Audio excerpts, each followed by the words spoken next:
We're back again in the studio, and if you guys remember, I still have plans to create or build an epic gaming battle station right here, you know, with triple monitor display, and I wanted to put a giant display or a TV right above it as a companion monitor, or as just a gaming display if I want to play some local co-op games with some friends, or wifey sauce, or if I just want to play a game that's more suited for a gamepad as opposed to a keyboard and mouse, then it's nice to have that large format display. So I hit up LG, and in their infinite awesomeness, they agreed to send me this bad boy right here. This is their 48-inch C10 TV. It's 4K, 48 inches, as the name suggests, and it's got G-Sync compatibility with FreeSync support, variable refresh rate, HDMI 2.1, and a bunch of other features. We'll talk more about all the specifics and stuff later on in the video, but this is going to go perfectly on the battle station. However, I had an idea. Well, actually someone on Twitter gave me the idea to put one of these in the bathroom, which makes no sense at all. So naturally I bought a second 48 C10 for that exact purpose. That's what we're doing today. We're gonna build an epic gaming room out of my bathroom. I'm super excited, don't ask me why. But by the end of this, you're gonna wish your bedroom looked as cool as my bathroom. Although your bedroom will probably smell better than this room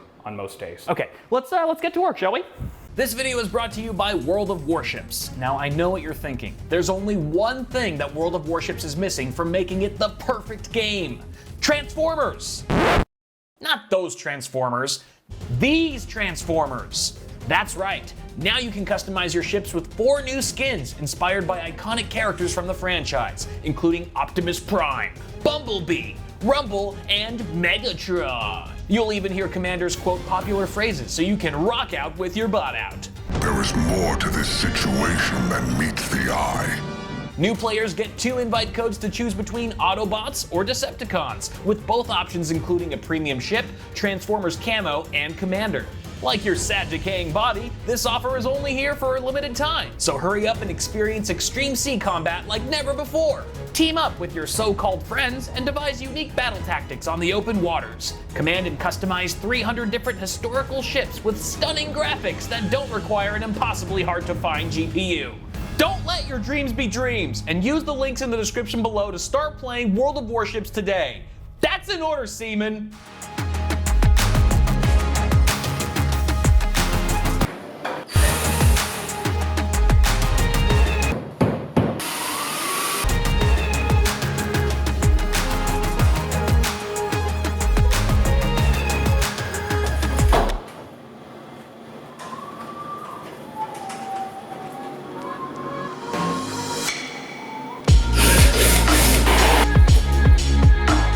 Bit of an update here. We got the TV on the wall, looks great, absolutely fantastic. It's pretty sweet that there's a wall-mounted $1,500 OLED TV right across from our toilet. I'm excited about that, but hasn't all been sunshine and rainbows, okay? We built the entertainment center, which looks great, but about 3/4 of the way into building it, I realized that I bought the wrong one. IKEA actually has 2 versions of this thing, a short version and a tall version. I thought I was buying the tall one, I bought the short one, and now it doesn't look good. It doesn't look good under the TV because the TV is too high and the furniture is too low, so there's this huge gap in between the two that just looks really awkward. So I actually bought the tall one. It should be here today. According to IKEA's website, it's gonna get delivered today. I'm a little skeptical, but we'll just see how it goes. I'm not sure what I'm gonna do with this one. Probably give it away to a friend or a family member who wants it, sell it on Craigslist, whatever. So that kind of sucks, and that's completely my bad because I'm an idiot. And then the second thing, which is not really my fault, I don't know, you guys will still probably find a way to make it my fault though. So you can see I drilled a hole here right behind the TV and another hole down below that's gonna be hidden behind the entertainment center once it's here. And this is where we're gonna pass all of our cables. We're basically gonna pass our cables from the TV down behind the drywall and then out the bottom so that we can connect them to the wall outlet and our various devices, and that way we'll have a really clean setup. The problem is I actually bought a kit for it, so you can see it's really nice. There are these like cover plates or whatever that go into the holes, and there's a cable that they include. This is the pass-through cable. It's just an AC male to female. But the problem was that as I started pushing this cable down, I immediately hit something solid. So I took my phone, started recording a video, turned the light on, stuck it in the bottom of the hole, just let it sit there for a few seconds so I could record and see what was happening. Much to my surprise, there's actually a metal beam that goes straight across here in between these 2 holes. I just about had a heart attack. But then I realized from looking at the footage more closely is that the beam isn't actually spanning the full depth of the wall. There's actually room on both sides of the beam to slip cables around it, but it's a very small gap, it's very narrow. So the included cable here here does not fit. These heads are just too fat to really fit around that beam. So you can see I ended up just routing the TV power cord directly through the wall because it's much smaller. The head is much smaller. What this means is I pretty much bought this product and can't even use it because obviously this isn't perfectly fitted like the included cable go into these channel ports right here. So I can't even use this. The only part of it I'm using is this circular drill bit that they included, which actually works really well. But apart from that, this product is more or less useless to me now. And it's not a huge deal, right? Because these holes are gonna be completely covered anyway. No one's ever gonna see them. And it's a bathroom. It's a freaking bathroom. It's already a piece of shit. So those are the main issues I've been dealing with so far with this project. Now we have to figure out, well, once I finish routing the rest of the cables through like HDMI and stuff, then we have to figure out how we're gonna do our power, because you notice that there's no wall outlets here on this wall, no outlets on this wall. The only outlets in this room are right there and underneath the sink, which is on the complete opposite corner of the room. So I actually got a really long power strip, or not power strip, extension cord that I'm gonna route right along the bottom corner, right over the baseboards here. And I bought some cable channels as well so that we can actually hide that cable. You'll see the cable channel, obviously, it's white, but it'll look a lot cleaner than if there's just like a piece of wire that's running across staple gunned in. Once that's done, I'm just gonna put some finishing touches. I've got some plans for this wall, some other fun surprises for the rest of the room to really tie everything together and make it all fun and stuff. So that's where we're at right now. So far things are looking good despite some setbacks. Let's carry on.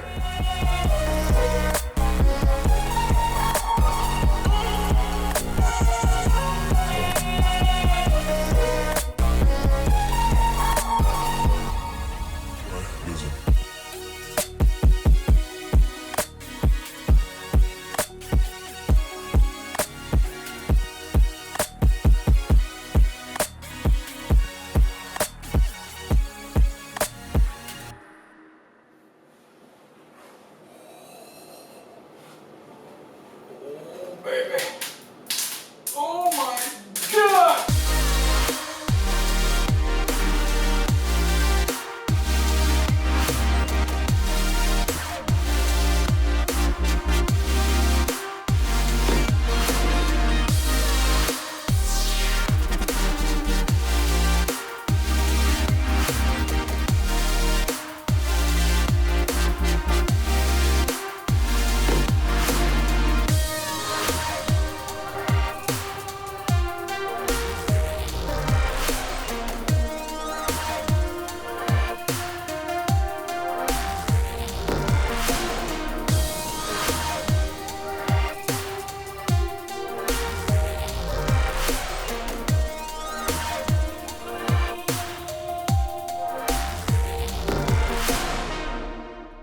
All right, here she is. She's finally done. Woo! Hey, yeah, all right, cool. So yeah, first thing I'll point out is RGB toilet, because RGB, super awesome, but the light only works when it's in the dark. As soon as you turn the lights on, it goes away, which is kind of sad. I started going to the bathroom in the dark just so I can see it glow. I won't go into any more details, but anyway, I'm just gonna give you a grand tour of everything. There's a lot to cover here. New entertainment center, and it's the proper height. It really closes the gap between the TV, so it looks a lot less awkward than little shorty over there. Super clean. I just threw some random stuff together as far as decor. Got our Funko Pop figurines, a fully functional GTX 1080 Ti.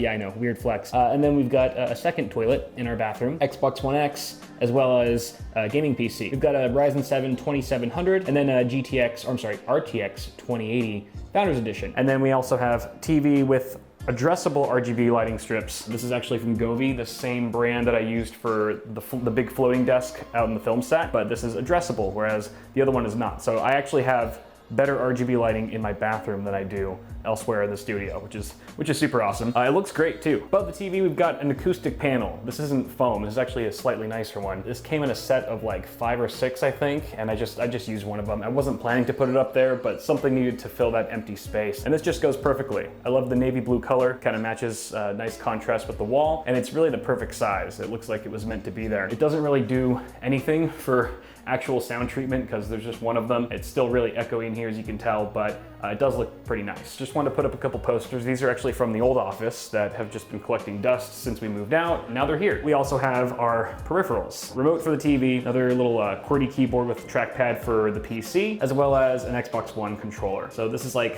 on a little stance, like a I just bought this on Amazon, came in a set of 2. I think it was like 10 bucks or something like that, but it's like 3D printed, looks 3D printed. Looks like it's made of filament, so it's really lightweight. It's just stuck onto the wall with some adhesive. Right above the toilet paper, an actual mouse. So if you don't want to use the trackpad, you just actually use this wireless mouse here. Logitech G305, very nice mouse. And I also cut down a mouse pad and just put some double-sided tape and taped it to the top of the toilet paper housing. It's actually in the perfect position. Like, it's just super ergonomic and comfortable to use the mouse right there when you're sitting on the toilet. Yes, if you're wondering, I have tested this out. Oh, before I continue, so there's some of you guys are probably wondering the same thing or thinking the same thing I did, is that it's kind of gross. It's kind of gross, right?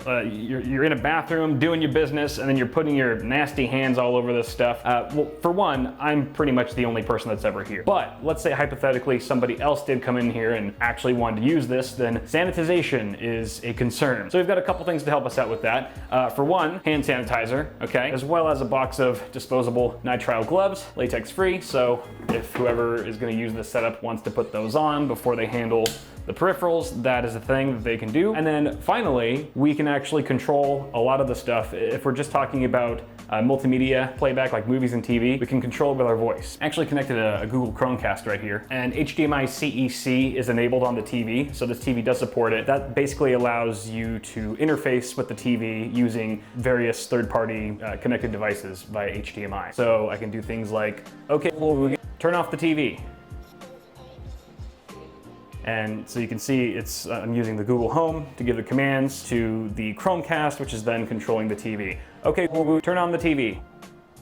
Aha! Okay, Google, play Stranger Things. Yeah. So yeah, this is all hooked up through my Chromecast. Of course, you can use the actual built-in Netflix app on the TV as well, but this way you can do it all without having to touch the remote, which is pretty sweet. And there's it even goes further than that. You can go, okay, Google, skip episode.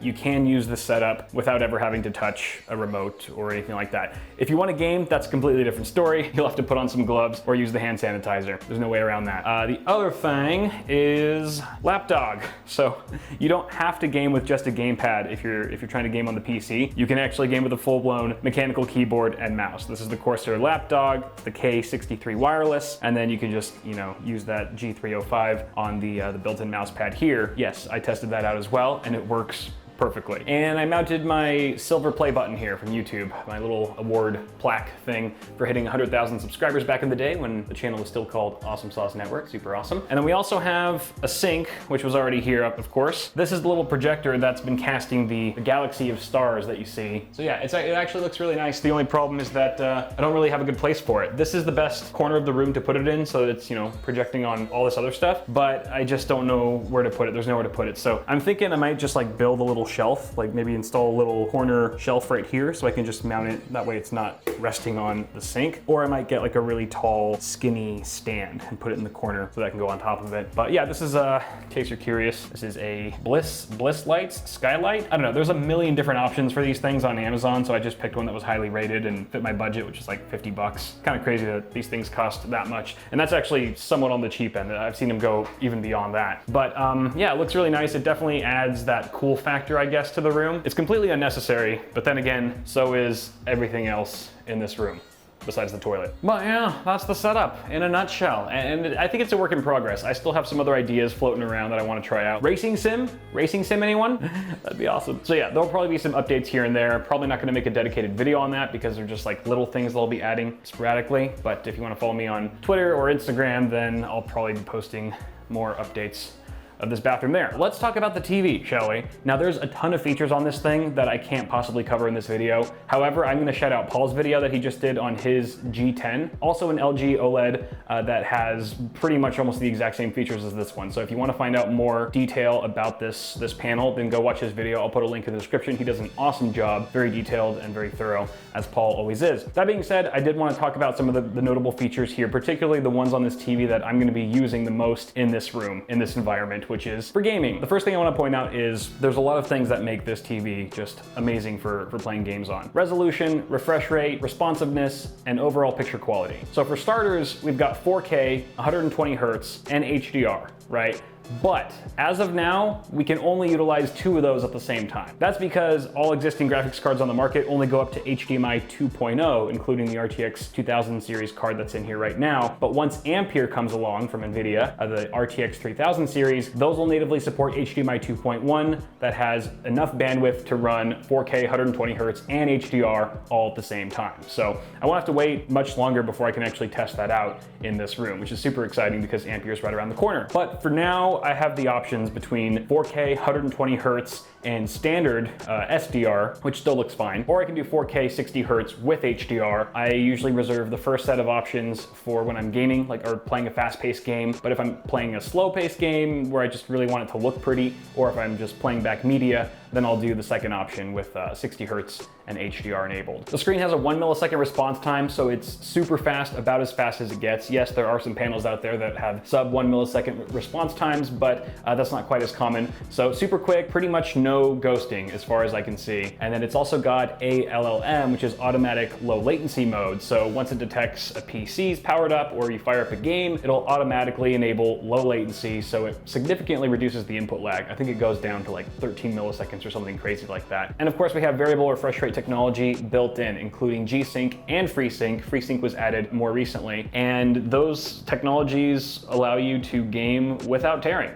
We all kind of know exactly how awesome that is. If you haven't experienced that yet, you definitely should. It's a game changer, and the fact that it's both of those technologies are natively supported on this thing is pretty sweet. So add all those things up and you get one ridiculously good gaming display. I know it's first and foremost a TV, but this is really, I mean, it competes with a gaming monitor, like a high-end gaming monitor. It really does. And the other thing is, we'll talk about some of the other features really quick. LG does have their WebOS. So this is WebOS. This is just their portal to various streaming services. You can even open up a web browser, even though we don't need to do that since we have a full-blown PC.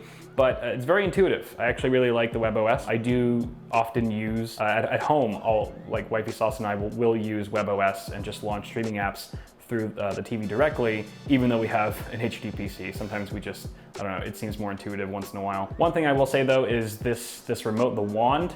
The one thing I don't like about the wand is like the pointer is really accurate, but if you go off screen and you go beyond it, and then you start turning, see look, now my pointer's way over here. It doesn't actually reset to center. You have to do that in order to make it accurate again. So I wish they would fix that. There is a smart processor. It's an A9 processor that's built in. Basically upscales images that are lower than 4K resolution, but it does it in a more intelligent way. So instead of just stretching the image to fit the screen, it actually leverages AI in order to make the image look a lot nicer than it otherwise would look. You also get your pick of the litter when it comes to different picture modes. Oh, see, there's the wand. There's the wand being silly again. So let's actually look at it from over here. If we go into picture mode settings, we're on game mode right now. We should always be on game mode. Okay, so we got a couple different options here. Vivid, which is just oversaturated in my opinion. Don't use it. Standard, pretty standard. Cinema, home, cinema. If you're a film buff, or actually if you're a real film buff, then you want filmmaker mode, which basically displays the image sort of the way that the director or the editor intended. It stays true to the actual film. So those various options just make for an overall better viewing experience and allow you to tailor everything to your preferences. Like I said, there's a ton of other features on this TV, although I do think I covered a lot of the good features that are excellent for gaming. And again, check out Paul's video if you want more information on that. But that is the setup. What do you guys think? Let me know. Thank you guys for watching this video. Toss a like on it. Also get subscribed to the channel for more tech content coming at you really soon, and check out bitwit.tech, our merchandise store. We've got a lot of stuff there. It's a great way to help support the channel and what we do here at Bitwit. Till next time guys, thank you for watching. Have a good one, and I'll see y'all in the next video.